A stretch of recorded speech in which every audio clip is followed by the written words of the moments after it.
Bonjour à toutes, bonjour à tous.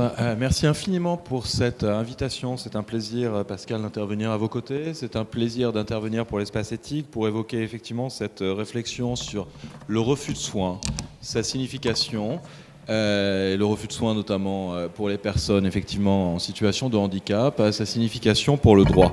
Alors, j'ai fait comme tout ce que mauvais juristes commencent à faire lorsqu'ils préparent une intervention. J'ai tout simplement googlisé les termes handicap et refus de soins, en espérant dénicher quelques informations. Et je dois vous dire que j'ai eu une petite surprise, puisque l'essentiel des informations était lié en réalité non pas au refus de soins qui pourrait être opposé par le professionnel de santé, mais à la question du refus de soins opposé par le patient au professionnel de santé.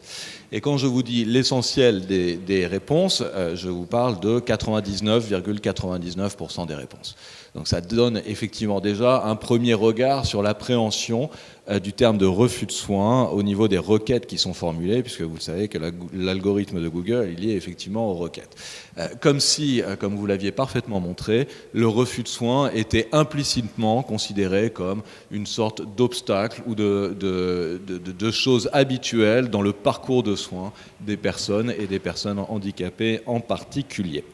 Je remercie aussi Paul Loup pour ton brillant exposé, notamment sur le fait que la réflexion est d'abord juridique. Alors, merci infiniment d'avoir permis une fois de reconnaître effectivement l'importance d'une réflexion juridique. Ça fait toujours plaisir et ça me permet d'enchaîner bien sûr avec ce que le juriste peut lui comprendre du terme de refus de soins pour les personnes handicapées. Alors, ce que l'on peut comprendre est lié en premier lieu, bien sûr, aux définitions. La première définition, c'est celle du handicap. Elle est fournie, et je suis désolé, même s'il est un peu tard dans la journée, de parler de texte, parce que nous sommes obligés d'en venir au texte. Je tiendrai la totalité des références textuelles à disposition des personnes qui le souhaitent. Elle est fournie donc par le Code de l'action sociale et des familles, qui nous dit « constitue un handicap toute limitation d'activité ou restriction de participation à la vie en société subie dans son environnement par une personne en raison d'une altération substantielle, durable ou définitive d'une ou plusieurs fonctions physiques, sensorielles, mentales, cognitives ou psychiques, d'un polyhandicap ou d'un trouble de santé invalidant ». Donc on essaye ici d'avoir une appréciation qui est la plus large possible de la notion de handicap. Vous remarquerez aussi la petite pirouette qui nous permet de définir le handicap au travers du polyhandicap. On ne craint pas la tautologie. Et vous remarquerez surtout que les aspects physiques, sensoriels, psychiques, etc. sont tous inclus pour effectivement définir le handicap comme en réalité une sorte d'obstacle entre la personne et son milieu et son environnement. Le handicap, c'est bien ça, c'est ce qui va faire obstacle. Et on va s'apercevoir d'une certaine manière que les dispositifs juridiques vont non pas tenter de supprimer ou de compenser cet obstacle, ce serait bien sûr beaucoup trop ambitieux, mais vont en réalité sanctionner parfois justement les comportements qui vont aggraver cet obstacle. C'est ça qui nous intéresse. Alors, je vais tout de suite répondre à la question en quelque sorte qui est posée. Y a-t-il un droit à ne pas subir un refus de soins? S'agit-il d'un droit universel? Bien, la réponse est à la fois simple et ambiguë. Elle est simple parce que bien sûr qu'il y a un droit universel à la prise en charge de la santé de chacun. Alors là aussi, pardonnez-moi pour ces références textuelles, je pourrais vous citer la Convention relative aux droits des personnes handicapées rédigée par l'ONU, notamment son paragraphe 5 du préambule ou l'article 25 de la Convention elle-même qui nous dit « Les États parties reconnaissent que les personnes handicapées ont le droit de jouir du meilleur état de santé possible sans discrimination fondée sur le handicap. Ils prennent toutes les mesures appropriées, donc les États parties prennent toutes les mesures appropriées pour leur assurer l'accès à des services de santé qui prennent en compte les sexospécificités, y compris des services de réadaptation. » On détaille ensuite les mesures qui doivent être prises. On retrouve la même chose dans la Charte des droits fondamentaux de l'Union européenne. Donc on est dans des textes qui sont ici des textes qui rappellent les droits fondamentaux de l'individu. L'article 26, l'article 35 par exemple, dont je vous donne lecture immédiatement. L'Union européenne reconnaît et respecte le droit des personnes handicapées à bénéficier des mesures visant à assurer leur autonomie, leur intégration sociale et professionnelle, et leur participation à la vie de la communauté. C'est donc bien un droit universel d'une manière indiscutable quant à la prise en charge de sa santé. Quid du refus de soins ? Eh bien, il y a deux types de refus de soins. Comme il y a deux types de chasseurs, le bon chasseur, le mauvais chasseur, il y a le mauvais refus de soins et il y a le bon refus de soins. Le mauvais refus de soins, c'est celui qui est identifié à la fois par la CNAM ou par le Conseil national de l'Ordre des médecins sous le commentaire de l'article 7 du Code de déontologie médicale et qui nous dit en substance, ainsi que vous l'avez très bien évoqué, madame, d'ailleurs, et toi aussi dans ta réponse, il existe en réalité des refus directs de soins et des refus indirects de soins. Le refus direct de soins, c'est finalement le refus pur et simple. On refuse un rendez-vous, on refuse la réalisation d'une prescription, on refuse d'être désigné comme médecin traitant, c'est répertorié, c'est connu. On refuse de prendre en charge la douleur pour certains patients, on refuse une prescription ou un acte. Donc ça, c'est un refus direct, pas de difficulté, il est identifié, il est simple à comprendre. Viennent ensuite les refus indirects, qui sont un peu plus subtils, mais qui en réalité cherchent à masquer une volonté de refus derrière des procédures qui peuvent revêtir un caractère abusif. Les soins de mauvaise qualité, on délivre les soins à la va-vite pour se débarrasser de la personne. On impose des exigences administratives qui sont plus lourdes pour les personnes que l'on vise à exclure effectivement du cabinet du professionnel. On refuse en raison des mœurs de l'individu, orientation sexuelle par exemple. On refuse certains moyens de paiement ou au contraire on impose une charge financière pour les patients CMUC par exemple qui leur rend impossible l'accès aux soins. On procède à une orientation répétée vers d'autres confrères. On accepte la délivrance d'un rendez-vous dans un délai très éloigné ou à un horaire inhabituel qui rend concrètement impossible la possibilité pour la personne de mettre en œuvre ce type de prestations. Bref, on refuse d'élaborer un devis, tout ce qui est fait là aussi, non pas pour interdire directement, mais pour décourager tellement qu'on vient à interdire factuellement en réalité la personne de pouvoir accéder à ce service. Alors cela étant, tous ces refus sont-ils légitimes du point de vue du juriste ? Eh bien la réponse est évidemment non. On va voir que, et d'ailleurs je vous donne la réponse immédiatement, lorsque l'on est dans le cadre d'un exercice libéral, j'exclus volontairement ce qui relève du service public, mais lorsque l'on est dans le cadre d'un exercice libéral, le professionnel de santé bénéficie de la maîtrise pleine et entière des patients qu'il soigne, qu'il traite et qu'il examine. Il a le choix. C'est une prestation libérale, comme un avocat peut choisir là aussi les clients qu'il traite, le médecin peut choisir de refuser certains patients. Il y a des limites évidemment à ces refus. Ce refus ne peut pas être motivé notamment par un motif qui relèverait d'une discrimination, c'est une évidence. Ce refus ne peut pas être une violation des devoirs d'humanisme du praticien, c'est une évidence aussi, tout ça c'est ce qui ressort du Code de déontologie médicale, et ce refus ne peut pas non plus contrarier l'obligation de mettre en œuvre la continuité des soins, qui est une obligation qui figure aujourd'hui dans le Code de la santé publique. Donc on voit que sous ces trois limites, qui sont quand même assez larges, le refus de soins demeure possible. Et quand le refus de soins est motivé par une raison qui est illégitime, il existe là aussi des textes qui vont rappeler l'obligation faite aux professionnels ou qui vont permettre, non pas, ne soyons pas fous, non pas de forcer la réalisation des soins, puisque on n'en pas jusque-là, mais de rappeler cette obligation, y compris sous forme d'une sanction, le cas échéant. Et comme tu l'as très justement rappelé, il n'existe pas de sanction directe du refus de soins, sauf certains textes spécifiques du Code de la santé publique, mais il existe en revanche des textes généraux des refus de prestation de services ou des textes qui vont incriminer certains motifs de refus.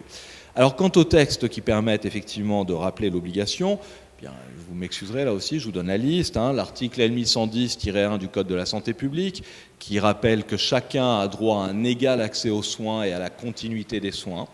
l'article L1110-3 du Code de la santé publique qui rappelle l'interdiction des motifs discriminatoires, que ce soit lié aux motifs financiers pour des patients CMU ou à toute autre discrimination dans l'accès aux soins, et qui met en place une procédure de conciliation entre l'assurance maladie et le conseil territorialement compétent de l'ordre des médecins en cas de signalement. Donc une procédure spécifique. L'article 225-1 du Code pénal qui fait interdiction générale d'une discrimination quelconque, quel que soit le cadre. Hein. Donc, dans les causes de discrimination qui sont interdites figure bien évidemment le handicap. L'article 223-6 du Code pénal, relativement peu utilisé dans le champ de la santé, mais dont le fondement va bien sûr s'étendre, qui fait sanction ici de la non-assistance à personne en péril, évidemment. Et l'article L121-11 du Code de la consommation, qui sanctionne d'une manière générale le refus de prestation de services ou de vente, qu'il s'agisse du système de santé ou qu'il ne s'agisse pas du système de santé. Donc ça, vous voyez, d'une certaine manière, c'est assez simple. On nous donne un ensemble de textes et on nous dit effectivement qu'il existe un droit général. Que se passe-t-il maintenant en pratique ? C'est ça la vraie question. Et je vais prendre 5 minutes de plus, si tu me permets, pour voir comment les juridictions ont pu appliquer ça, et notamment les juridictions disciplinaires et les autorités publiques. La première chose, c'est qu'on trouve dans la jurisprudence disciplinaire des sanctions de professionnels de santé qui ont opposé des refus de soins, alors spécialement aux patients qui demandent la CMU, qui bénéficient de la CMU. C'est assez fréquent. On nous dit, par exemple, dans une décision de septembre 2009, qu'un médecin avait une sorte de refus idéologique contre la CMU et choisissait donc de refuser les patients. Ce refus n'est pas acceptable. Le praticien est sanctionné ici d'une peine d'interdiction. On nous dit aussi que le fait, par exemple, pour un professionnel de cantonner les patients qui bénéficient de la CMU dans des plages horaires de 3 heures par semaine est un refus de soins ici. Vous voyez bien, on n'est pas dans le refus direct, on est dans le refus indirect, et donc un refus de soins qui justifie là aussi une sanction. On nous dit aussi qu'un praticien qui avait rabroué en quelque sorte un patient handicapé qui était venu en ambulance au sein de son cabinet, qui s'était présenté avec quelques minutes de retard et pour lequel les ambulanciers avaient justifié du retard, même si le fait de maintenir ce refus de soins était effectivement fautif de la part du professionnel de santé, où l'on voit en réalité, quand on examine cette jurisprudence, qu'il y a bien sûr une forme de cohérence, en quelque sorte, entre toutes les sources de vulnérabilité sociale, s'entend, qu'il s'agisse effectivement des vulnérabilités financières comme des vulnérabilités liées à l'état de santé que constitue notamment le handicap. Alors, beaucoup d'autorités se sont saisies de ça. Il y a un rapport du défenseur des droits très complet, en 2018, qui rappelle effectivement le caractère institutionnel souvent du refus de soins, c'est-à-dire qu'il n'y a pas une volonté dans les institutions d'un médecin, d'une infirmière, d'un professionnel de santé de refuser les soins, mais il y a une impossibilité du fait de la surcharge de travail, en réalité, de pouvoir, par exemple, prendre de nouveaux rendez-vous, ce qui aboutit localement et géographiquement à des situations de refus de soins qui sont certes involontaires, mais qui s'imposent aux professionnels. De la même manière, on voit bien que dans la stratégie nationale de santé, on rappelle ici la volonté d'améliorer la situation et l'accès aux soins. Le guide de la HAS de 2017 sur l'accueil, l'accompagnement et l'organisation des soins en établissement de santé pour les personnes en situation de handicap rappelle ici 2 principes qui sont intangibles, le respect des droits de la personne en situation de handicap et l'accès des soins de qualité au même titre que tout autre patient, avec un guide de méthodologie. Un dernier mot de conclusion, si vous le permettez, c'est d'observer une forme d'évolution actuelle. Il y en a 2. La première, c'est d'une certaine manière la nécessité impérative pour les associations, bien sûr d'améliorer la situation, mais en même temps de dénoncer lorsque c'est nécessaire, par le biais d'enquêtes ou par le biais de testing, pour pouvoir effectivement, non pas faire du name and shame, parce que ça n'est pas l'objectif, mais mesurer effectivement et pouvoir, en accord avec les organisations professionnelles, sanctionner là où il y a matière à sanction. c'est important de le rappeler. Si le refus de soins est institutionnel, cela implique une réflexion, bien sûr, beaucoup plus globale et cohérente. Si en revanche, il y a un refus, en quelque sorte, crapuleux et individuel, cela implique une sanction, et cette sanction nécessite la mise en œuvre d'une procédure qui est parfois un peu lourde, parce qu'elle doit être documentée au préalable, première chose. Deuxième chose, c'est qu'on observe dans l'espace aujourd'hui politique la volonté de compenser justement ces déficits institutionnels par l'utilisation et le recours, non pas systématique mais grandissant, aux nouvelles technologies. On voit que, par exemple, aujourd'hui, l'ARS Île-de-France a lancé une plateforme régionale de télémédecine dédiée effectivement aux usagers porteurs d'un polyhandicap. Une approche pragmatique pourrait consister à dire que c'est quelque chose de tout à fait positif, dans la mesure où effectivement on va enfin permettre la prise en charge coordonnée de ces patients. Une approche un peu plus, j'oserais pas dire philosophique à tes côtés, hein, bien sûr Paul Loup, mais un peu plus réflexive pourrait dire que c'est finalement un peu dommage d'accepter et de prendre acte de l'impossibilité de faire valoir les droits des personnes porteurs de handicap. Quand on met en place ce type de dispositif, bien sûr qu'on a une approche pragmatique, mais en même temps, on accepte et on renonce et on cantonne d'une certaine manière les personnes handicapées vers une zone non pas d'infradroit, mais de mise en œuvre un peu limitée, un peu contingente des droits. C'est exactement ce que tu disais. On ne cherche plus à inclure, finalement, on cherche à limiter l'exclusion. Et la dynamique est un peu différente. Alors, encore une fois, réfléchissons ensemble à cela, parce que si aujourd'hui, les personnes handicapées ne reçoivent pas des soins à la mesure de ceux qui sont délivrés à tout citoyen, c'est parce que ces soins coûtent cher. Et pourquoi ces soins coûtent cher ? Eh bien, parce que c'est l'humain aujourd'hui qui coûte cher encore.